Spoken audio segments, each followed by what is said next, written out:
वो बरसात की तूफानी रात थी।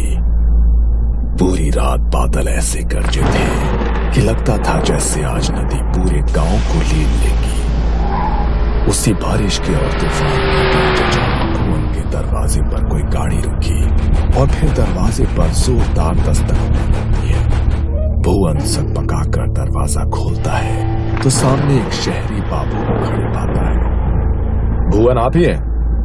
हम कोलकाता से आए हैं, एसडीएम हैं, आज ही तबादला हुआ है। सामने खड़े अफसर को देख तकरीबन 57-58 की उम्र के झुर्रीदार चेहरे वाले भुवन बाबू ने हाँ में गर्दन हिलाई और हाथ जोड़कर उन्हें नमस्कार किया। साहब, सरकारी चिट्ठी मिली थी लेकिन अभी तो बहुत रात हो गई है। बारिश का मौसम है, इस समय जाना शायद सही नहीं होगा। मैं अगर सवेरे चलूं तो? बाहर गाड़ी में परिवार साथ है, अभी इतनी रात में कहाँ जाएंगे हम? आपके लिए सरकारी बंगला तैयार करा दिया है साहब। ठीक समझे तो रात यहीं पे बिताए, नहीं तो जैसा आप कहें।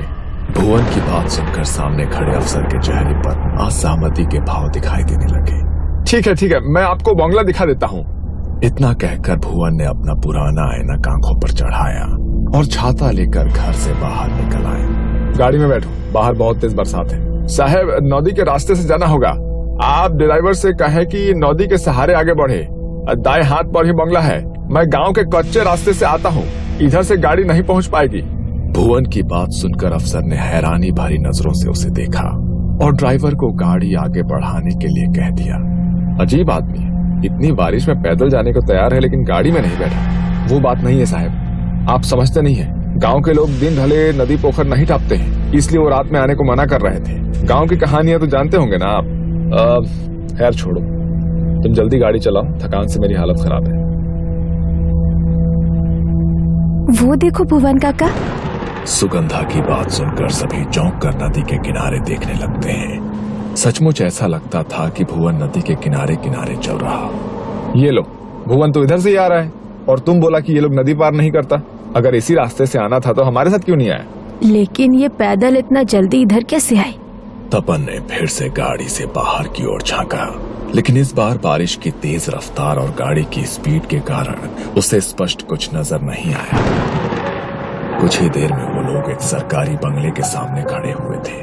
तभी पीछे के रास्ते से छाता लिए भुवन भी वहां आ जाता है। भुवन ने बंगले का ताला खोला और तपन बाबू उनकी पत्नी और बेटी को बंगला दिखाकर खुद रसोई की ओर आगे बढ़ गए। काका, आप इतनी जल्दी यहाँ कैसे पहुँच गए? हमने आपको नदी के पास देखा था। क्या? मुझे? नहीं, मैं तो उधर गया ही नहीं। मैं तो पीछे के रास्ते से आया हूँ। हो सकता है हमने किसी और को देख लिया हो, अंधेरे में गलतफहमी हुई होगी। बंगला बहुत अच्छा है, कभी ऐसी जगह रहने को मिलेगा सोचा नहीं था। गांव से दूर एकांत में नदी के किनारे ऐसा लगता है किसी और ही दुनिया में आ गए। मंदाकिनी, सुगंधा, इंद्राणी और तपन को बंगला काफी अच्छा लगा था, लेकिन भुवन किसी और ही सोच में गुम था। उसे समझ नहीं आ रहा था कि आखिर इतनी रात को खराब मौसम में इन लोगों ने किसे नदी किनारे देखा होगा। अब मैंने चाय बना दी है, आप लोग पी लीजिए। मैं बाहर सर्वेंट क्वार्टर में हूँ, कुछ परेशानी होगा तो बुला लीजिएगा। और हाँ, एक बात और, बंगले से नदी का किनारा सुंदर जरूर दिखता है, लेकिन आप उधर ना देखें तो बेहतर होगा। मतलब इतनी सुबह नजारा कोई क्यों नहीं देखना चाहेगा? कहने का मतलब है कि बारिश का मौसम है, गीली मिट्टी फिसलन के अलावा पानी भी बहुत है, तो आप उससे दूर रहें तो बेहतर होगा। भुवन अपने कमरे में आकर लेट गया था और लंबे सफर से थक कर आया तपन का परिवार अपने अपने कमरे में जाकर आराम करने लगा था। सुगंधा के कमरे की खिड़की से नदी का किनारा साफ दिखाई देता था। अपने कमरे में आकर वो नदी की ओर देखने लगती है। कितना सुंदर शांत नदी का किनारा है। इंद्राणी, इधर तो कितना मच्छी होगा ना। मैं कल जाकर मच्छी पकड़ कर लाऊंगी और ताजा ताजा मच्छी भात बनवा कर खाऊंगी माँ से। लेकिन वो काका बोले थे नदी किनारे जाना सही नहीं है।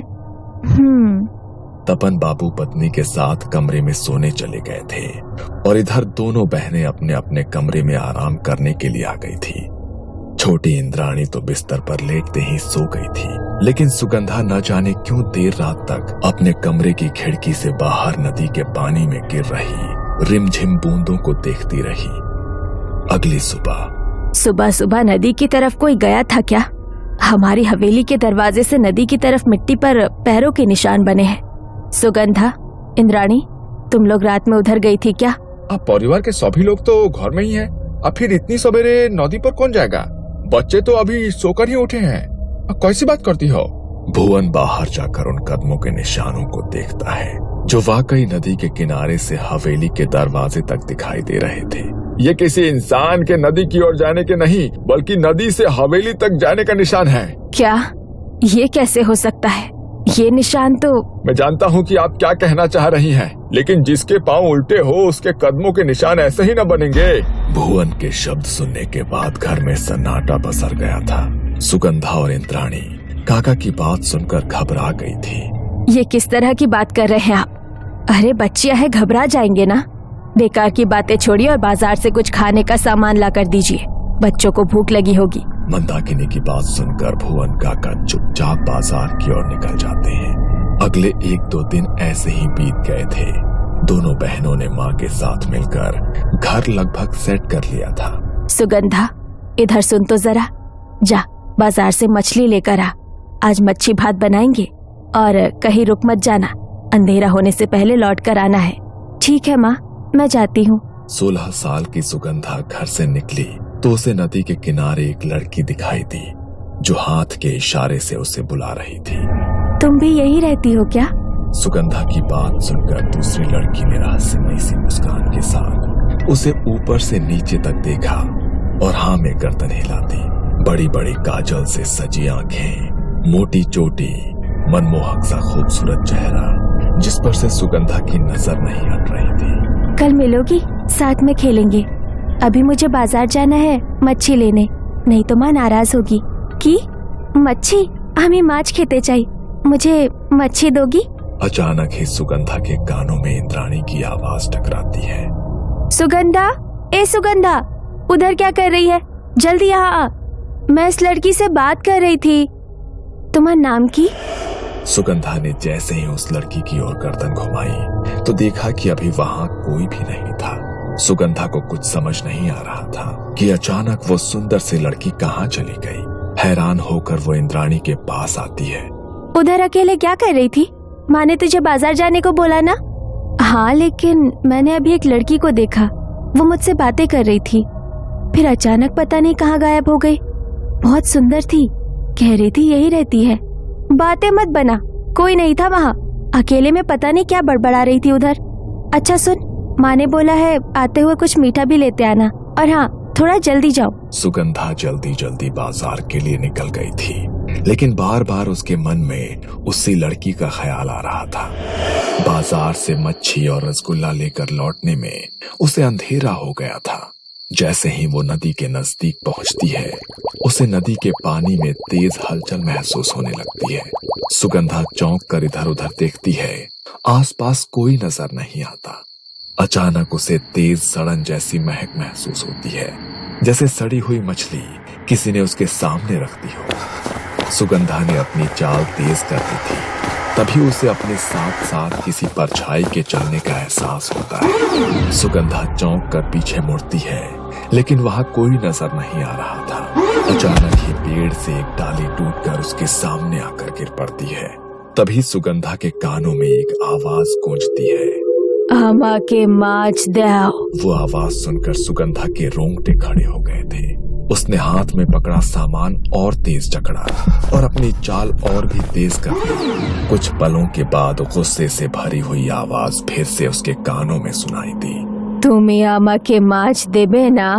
डर से उसका दिमाग सुन्न पड़ गया था। सुगंधा को होश ही नहीं था वो कब और कैसे वहां से दौड़कर अपने घर के दरवाजे तक पहुंच गई थी।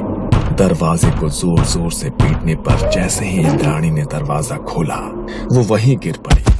किसी तरह उसे कमरे तक ले जाया गया, जहां उसने अपनी सारी आप बीती सुना दी।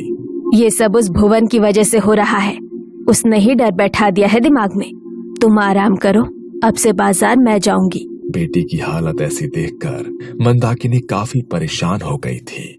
मच्छी भात बनाने की अब उसकी इच्छा ही नहीं बची थी।